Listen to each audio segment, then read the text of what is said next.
Today we're going to be looking at one of the strangest passages in all of Holy Scripture, Mark chapter 1, verses 40 to 45. And in particular, we're going to be looking at 1:41, where Jesus is either really, really compassionate or really, really angry.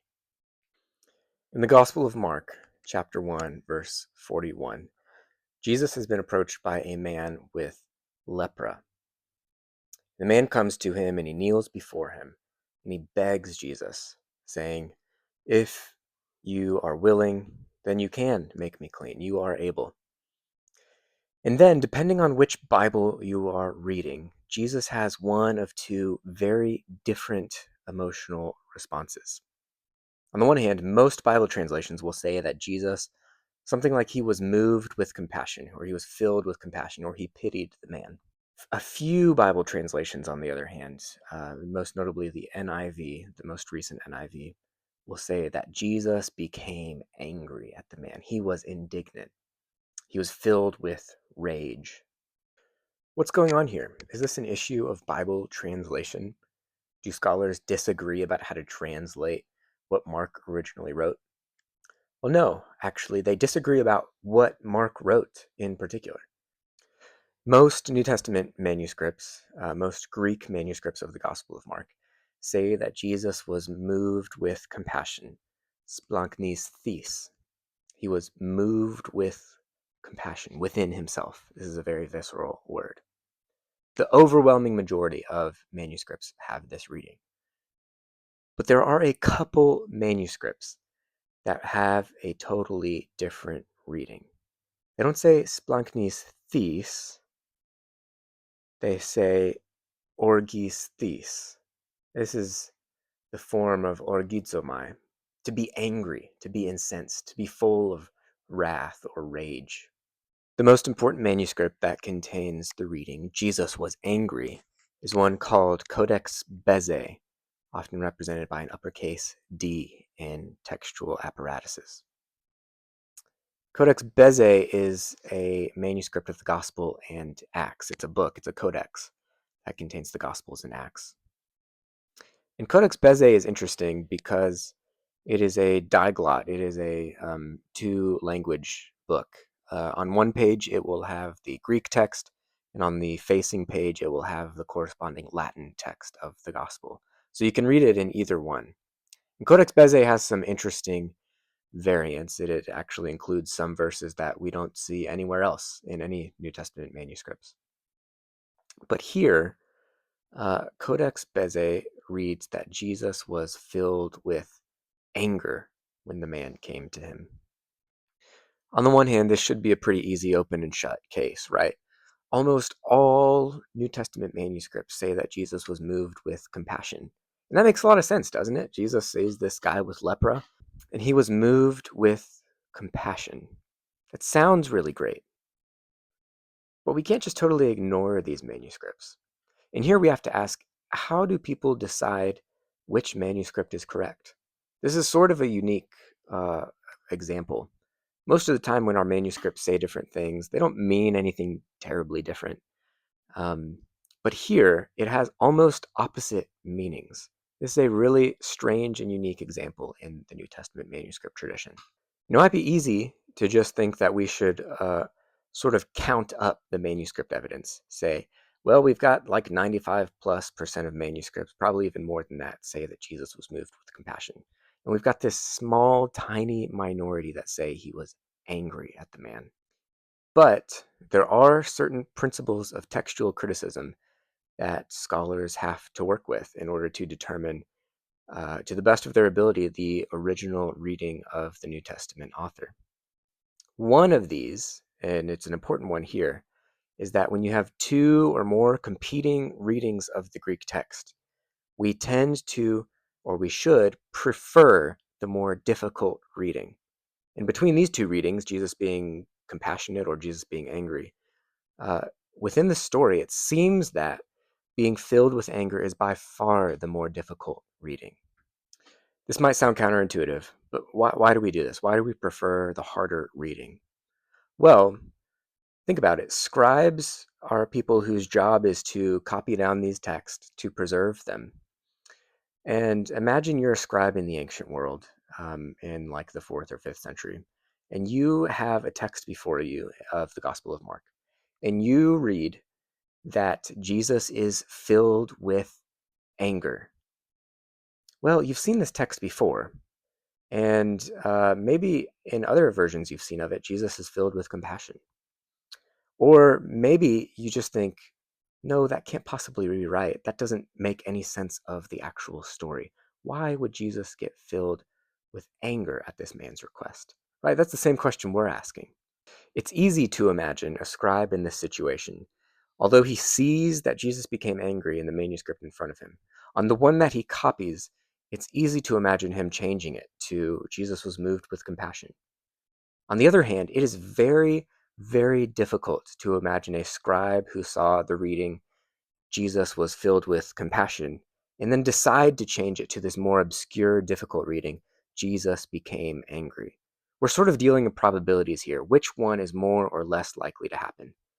And in general, this isn't, a hard and fast rule, but in general, textual critics prefer the more difficult reading because it's harder to imagine a scribe moving from an easy reading to a hard reading than it is from a scribe moving from a hard reading to an easy reading. We know scribes often make texts easier to read. A further argument for Mark's original text reading that Jesus was angry is that this same story appears in Matthew and Luke.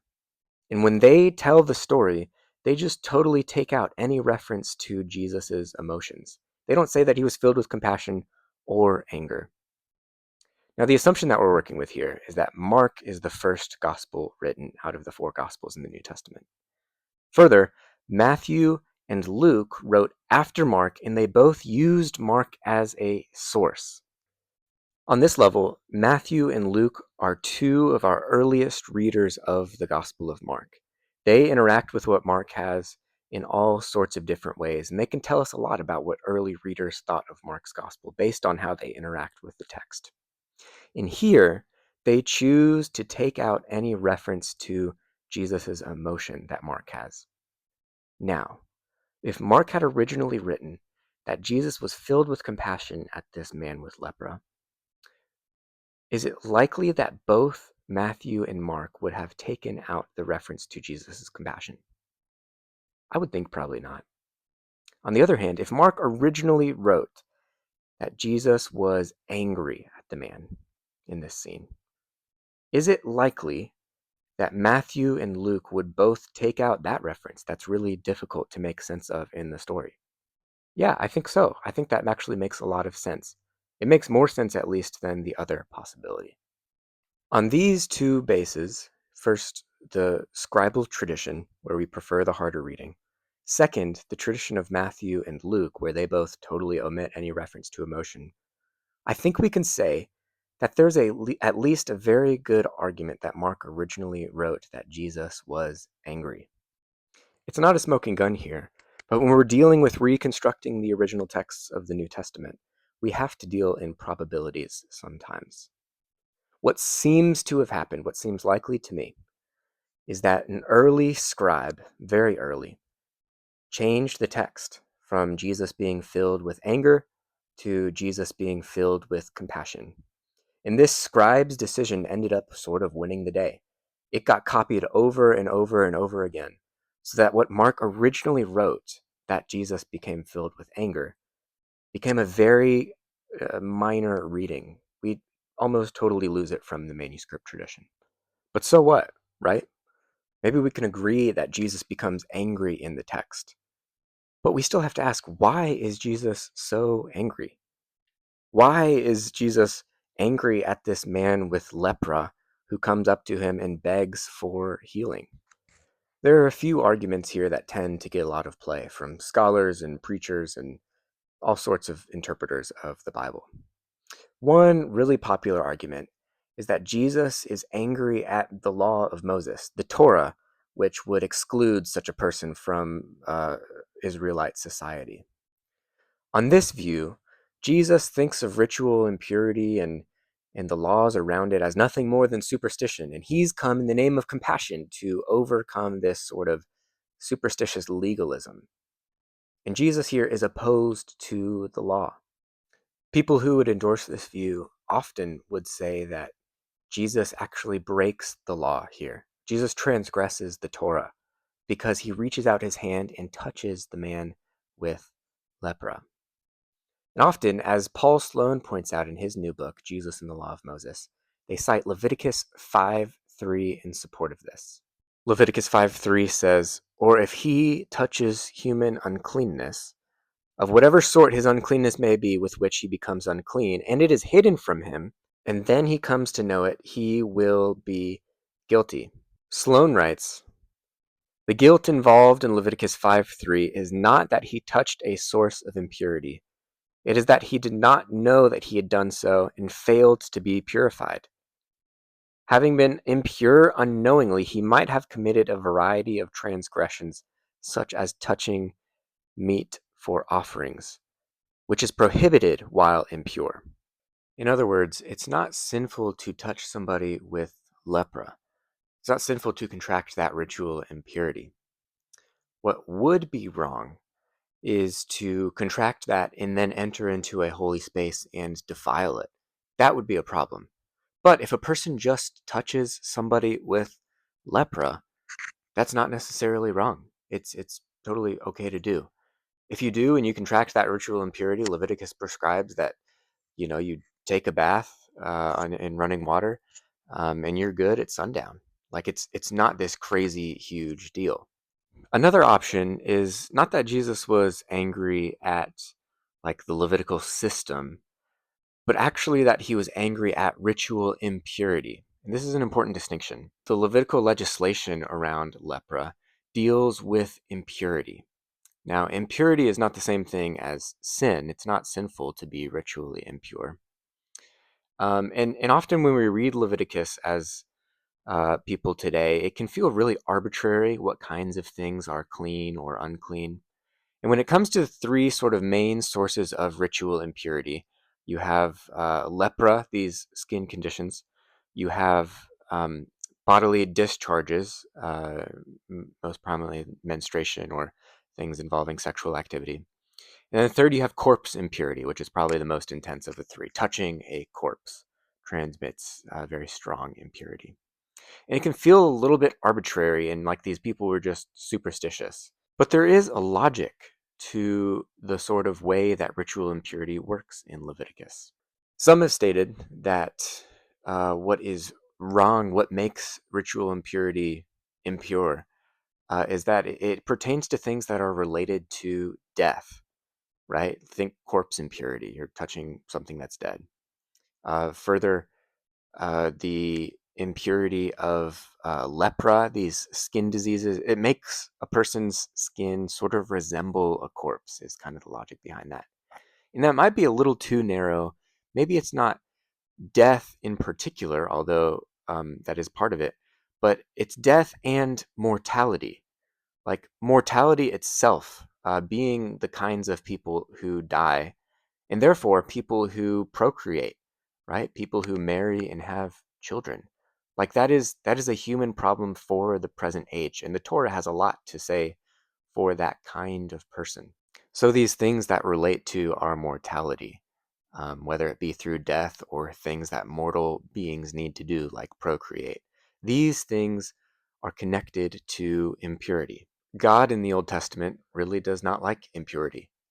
He does not want to be around it. It is inappropriate for you to bring your impurity, your uncleanness before God. Perhaps Jesus here in our passage, in a similar way, is angry at impurity.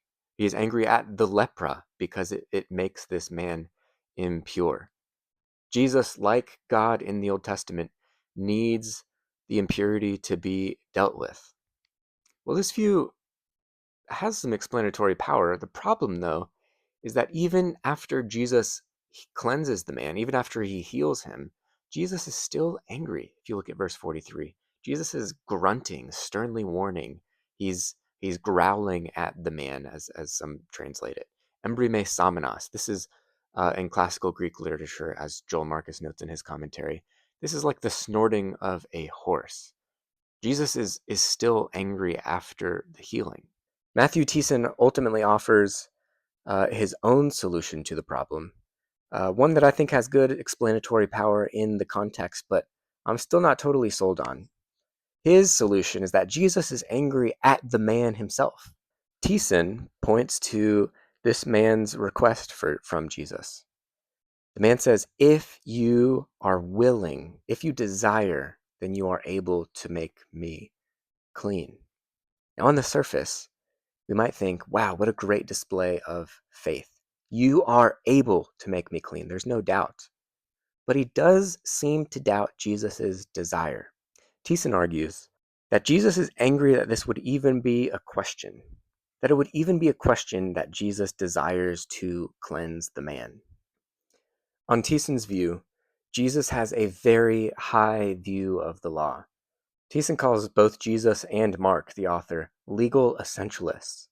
They do not, as Jesus says in the Sermon on the Mount, Jesus does not abolish the law, but he brings it to its telos, its completion. He does what it was always intended to do. Jesus does not transgress the law. He does not shrug it off in the name of compassion. Jesus actually upholds the Torah itself. I mean, at the end of this story, Jesus doesn't just send the man away. He tells him to go and show himself to the priest and bring him his purification offering. He's following to a T what Leviticus legislates. Jesus doesn't think ritual impurity is some silly religious superstition. He takes it very seriously. And because Jesus is not a Levitical priest, he does not have the authority to declare the man clean. He does have the authority as the Son of God and as Jesus, as the Messiah, to heal the man, to cleanse him. But if you go read Leviticus, the priest's job, the Levitical priesthood, they are there interacting with leprosy as these people who diagnose whether a person has the condition or not. The priests do not heal, they diagnose. Jesus does heal, but then he follows the law. He sends him to the priest to be declared clean, to be diagnosed as clean. So, Jesus is angry in the passage. I think that's the right reading of this text. I think there's a chance I'm wrong about that. But I think the internal and external evidence points that way. Based on the way the manuscript tradition goes and what we know about principles of textual criticism, and the way Matthew and Luke deal with this passage, it does seem like Mark originally wrote that Jesus was angry. And that got dropped out of the tradition pretty soon. As to why Jesus was angry, well, we talked about a few options. I've been reading this passage for years. I still don't really know. I would love to take one of those solutions that was proposed and just swallow it down and really enjoy it, but I'm not quite sold on any of them. Like I said, this is one of the strangest little stories in the Bible, both because of the history of it, the manuscript history, and trying to reconstruct what the text actually said, and because why is Jesus so angry? People have come up with good answers, but I just don't buy any of them. I still just think it's strange. And after spending enough time with Mark over the years, I am happy to say I don't know. I do not always know why Mark does the things that he does in his narrative. He is a fascinating storyteller, but he is often very terse. He makes very strange decisions. I think he's actually a masterful storyteller, and there's a lot to be gained by really thinking hard about these decisions. But it's still not apparent to me why he makes all of these decisions. And I think part of the mystery of the Gospel of Mark, part of our response to that is just sitting with it and appreciating it and thinking about it. And on one level, that's really helpful. Often we become so familiar with these stories in the Gospels about Jesus that it's really difficult for us to even hear them in any meaningful way. When we encounter things like this that are so strange, they force us to encounter the text in a new and fresh way. It's like reading the text for the first time or with fresh eyes. So if you have an answer to this problem, either what the text originally says between these two options, or why Jesus is so angry in the passage, I'd love to hear it in the comments below. I've read a lot about this. I'm not quite sold on any of them. There's probably a free PhD dissertation idea in there if anybody wants to pick that up. And just figure out why Jesus was angry. I think there's still work to be done on that. I don't think we've come to the right answer quite yet. But I hope this was helpful.